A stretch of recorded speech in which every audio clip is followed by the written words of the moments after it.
নমস্কাৰ, মই দীপশিখা। নিউজ 24 অসমৰ প্ৰতিগৰাকী দৰ্শকক স্বাগতম জনাইছোঁ। দিব বিচাৰিছোঁ আজিৰ দিনটো দুটাকৈ গুৰুত্বপূৰ্ণ বাতৰি।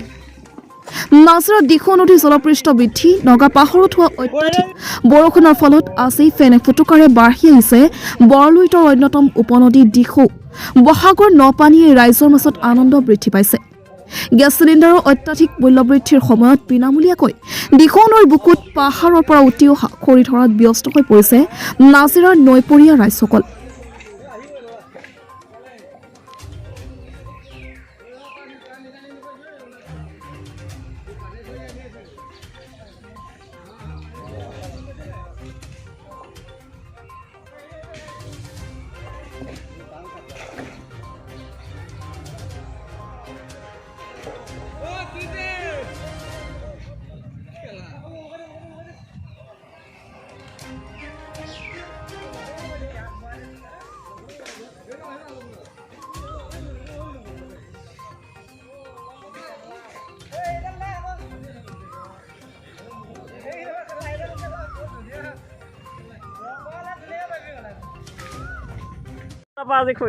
আজি আমি 5টা বজাৰ পৰা খৰি আজি লাগাতাৰ কণ্টিনিউ ধৰিয়ে আছো। আমি কেনেকুৱা লাগিছে আজি বহুত দিনৰ মূৰত মানে দেখিছো মানে খৰি এনেকুৱা দিন দেখাই নাই। আমি এনেকুৱা আজি ইমান দিন হ'ল খৰি এনেকুৱা নদীত যে দিখৌ নদীত যে খৰি আহিব বুলি আমি ভবাই নাছিলোঁ।